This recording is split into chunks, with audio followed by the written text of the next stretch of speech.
Hello, powerful one. Welcome to this edition of Inner Growth to Says Hey. Today, I am taking a look at the anatomy of anger. A lot of us see anger as something that we express when we are disaffected, when the actions of certain people around us inspire our displeasure. Therefore, we have a right to express our anger. Yes, but what exactly is anger? Anger is an antithetical emotion which human beings who feel frustrated express. The Holy Bible says in the book of Ecclesiastes that anger rests in the bosom of fools. Anger is not an emotion that any human being should in any way encourage. There is no such thing as righteous anger. Some people use the word righteous indignation as a way of expressing their morality and their sense of value that they consider higher than those of the people who commit certain actions that they consider to be wrong, certain actions they consider to be evil. We'll talk more about this when we come back from the break. I am Oseizo Anthony Elimihe. You know me. I am in the game of helping you grow from inside out. That is the dream.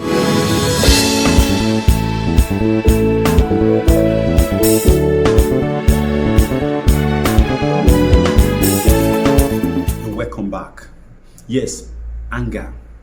I have a story I would like to tell here to express the implication of anger, what it really means. When we say that anger is an antithetical emotion, we are saying that it is an emotion that goes against what it intends to protect, right?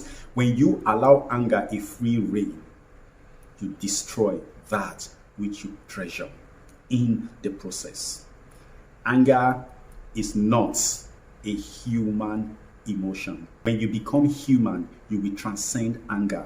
Some have tried to justify anger by trying to say that God himself was angry. It is not possible. We human beings, in an attempt to describe the divine, the imperceptible, the infinite, we use our own traits to describe him. God is not mind.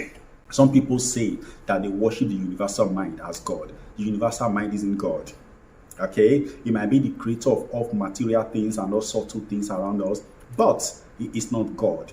It is an entity that is sub-God, is below the Almighty. Therefore, that entity can be angry because when you express emotions like frustration, anger, greed, lust, fear, you name them, you are actually operating at the level of mind. The human being is not capable of anger. What is happening is that when the human being descends to the level of the mind, it begins to exhibit anger. And there are certain things that we tee it off and it falls into anger. But lower still than mind is the animal level, which is the body. When the human being begins to function at the level of the animal, that's the physical body, the things that makes it angry are very small. They just come and they go off and they cannot overcome it.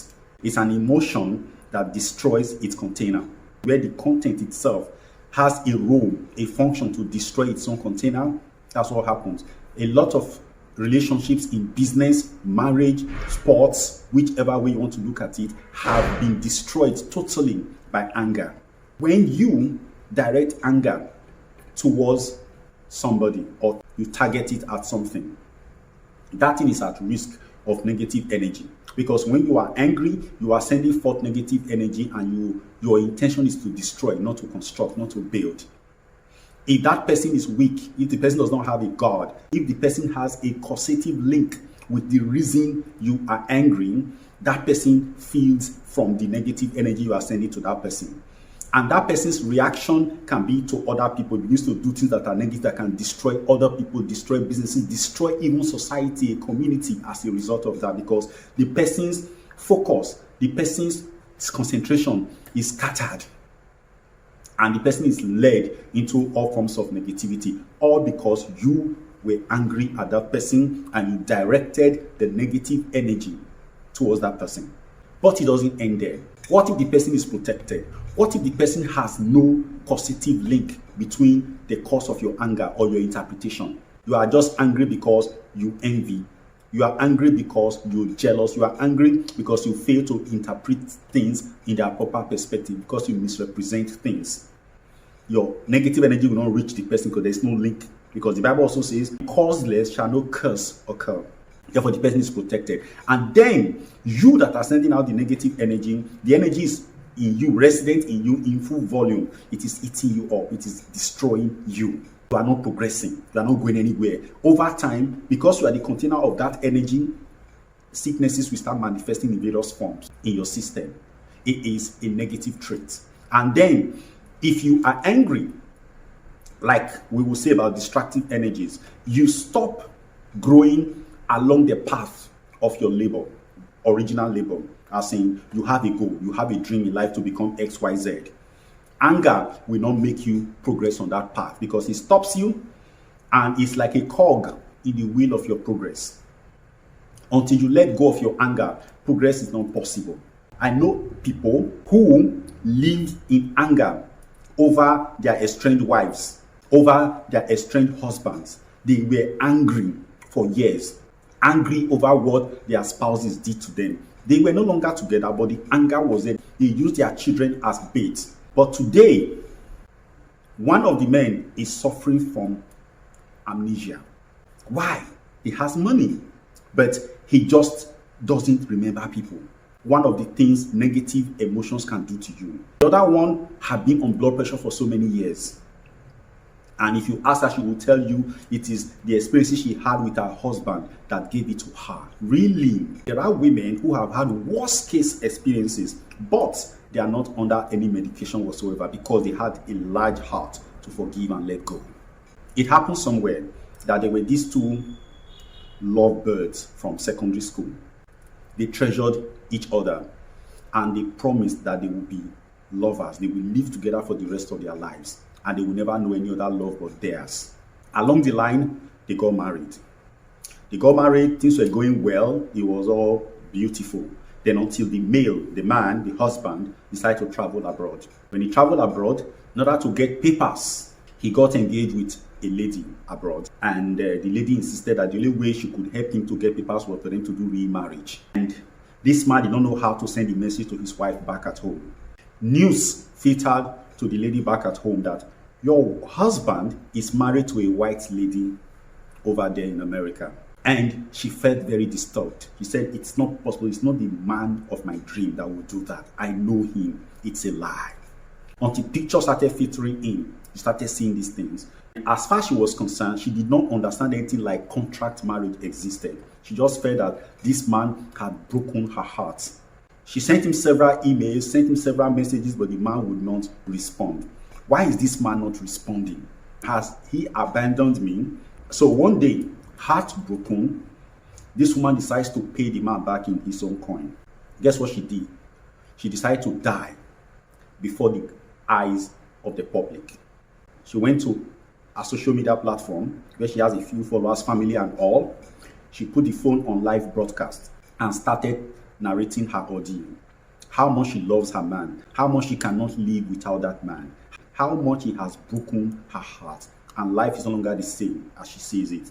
So she takes the poison live.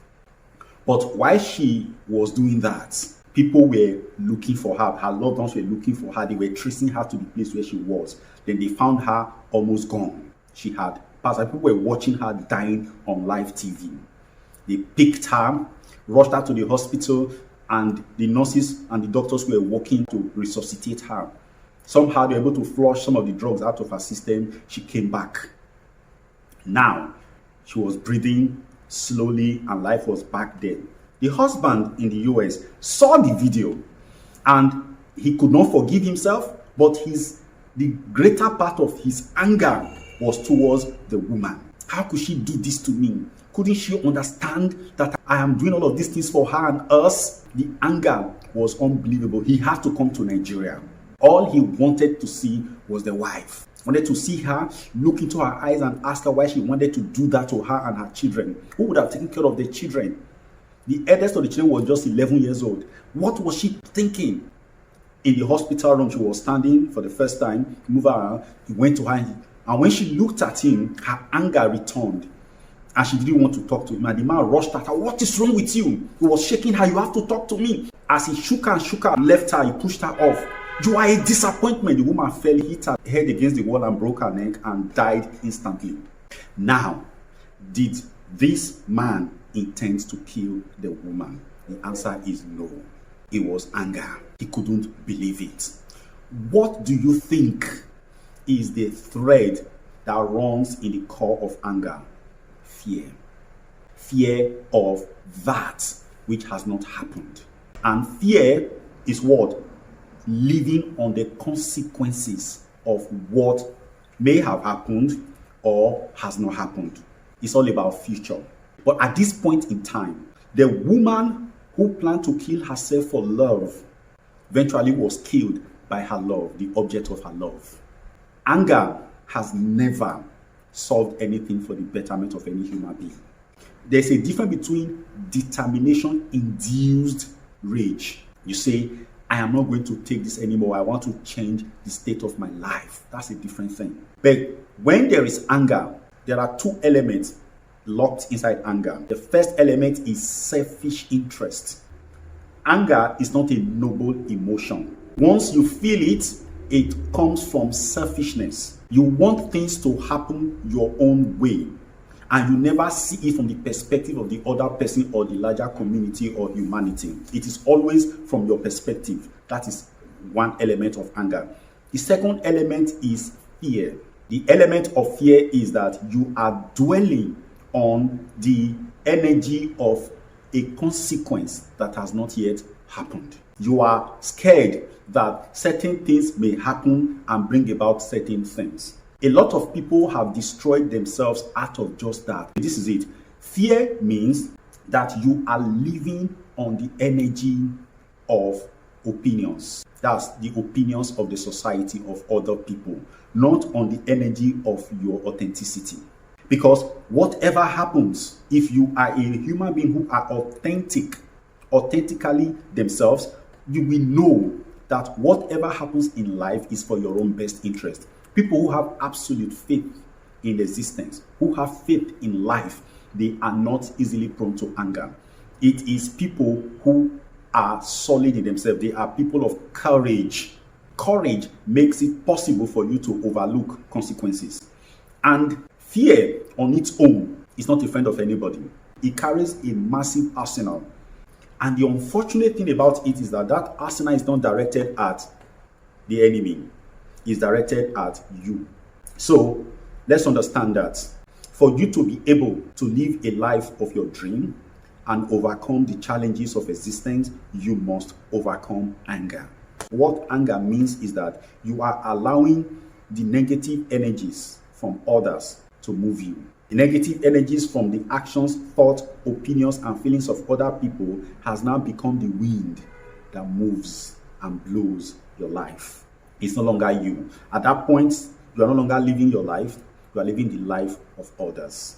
Is there anybody on this planet that is worth you living their lives? Is there anybody on this planet that is worthy enough to dictate the direction of your life? Even if that person were your husband, your wife, your child, your employer, who is that person? Your political leader, the CEO of your company, who? Nobody deserves that place. You have to live your life. And anytime you get angry, just remember one fact, that you have ceased from living your life at that time, that you are now living the life of that person against whom you are angry.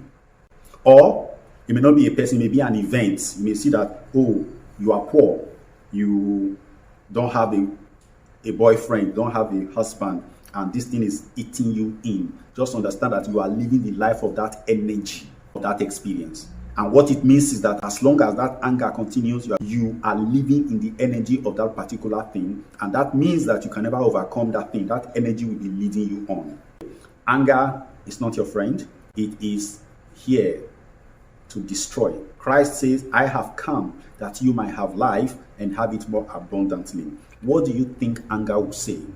I have come that you might have hell and have it more abundantly. The choice is always yours. Decide, but be wise about it. Thank you.